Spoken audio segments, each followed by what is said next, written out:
Rachel Holt at Gillette Stadium here with Jessica Gelman, CEO of Kraft Analytics Group and founder of the MIT Sloan Sports Analytics Conference.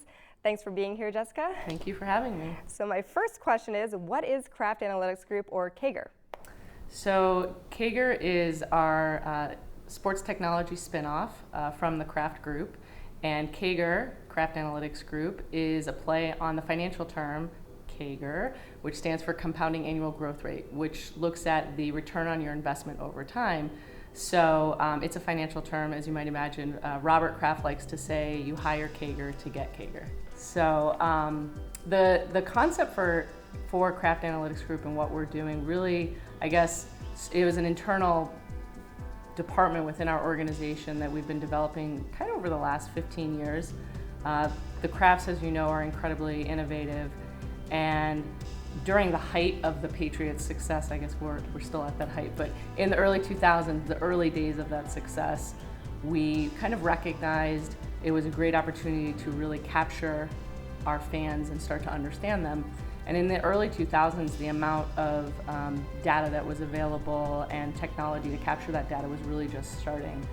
And there's been a crazy amount of additional information that we can get on our customers, and over the past, really I think 12 to 13 years, we've taken that information, gotten really great profiles of our customers across a variety of data sources internally, so ticketing or retail or customer engagement, email opens and things like that, and get a view of our customers, and we use that information to try and improve their experience with us, whether it's sending them the right message at the right time, or if we see behaviors that indicate that they may not renew as a season ticket member, or behaviors that indicate they might purchase additional product or gear from us or have other interests, we will alter our communications to them to make them more aware of things that they can take advantage of.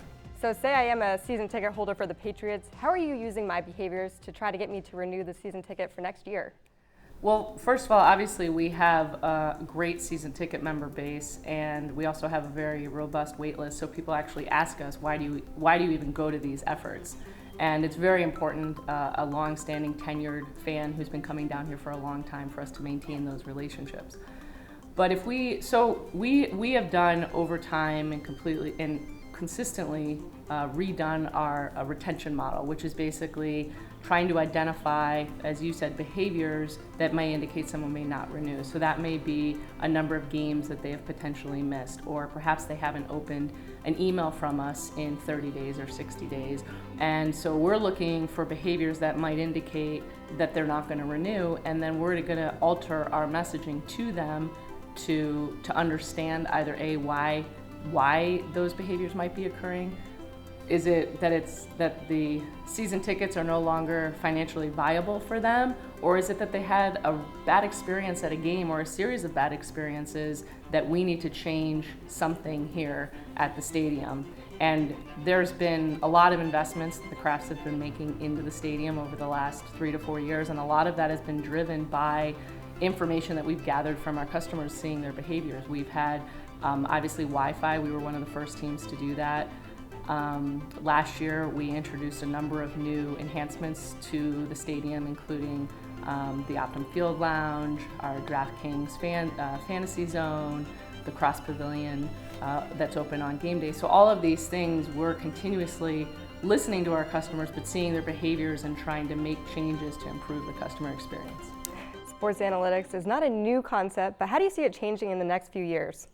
So this is interesting. It isn't a new concept, but 90% of the data that is now out there in the world has been created in the past 2 years.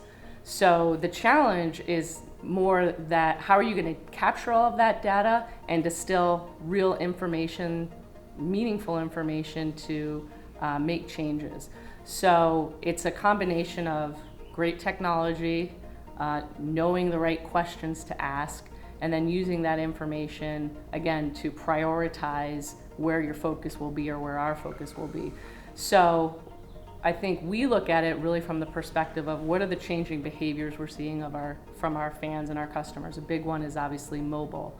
The amount of communication that is now consumed on a phone used to be, even just 2 years ago, 25 to 30%. It's over 60%. That's a massive behavioral change.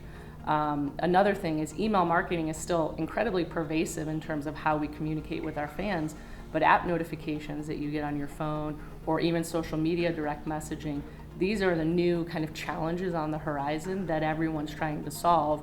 And we're trying to keep up with our fans, but also the millennials and the ways that they want to be engaged. So how's your involvement with the Sloan Conference led to something like this? Well, it's funny because that conference has grown so organically. We just celebrated our 10th anniversary and we had over 4,000 people there, but it's definitely, the growth of the conference has really paralleled the growth in analytics that we've been doing here at the Kraft Sports Group, and now Kager, obviously. And I just have to give so much credit to the Krafts for recognizing and investing early in this space and kind of providing the opportunities for us to have impact.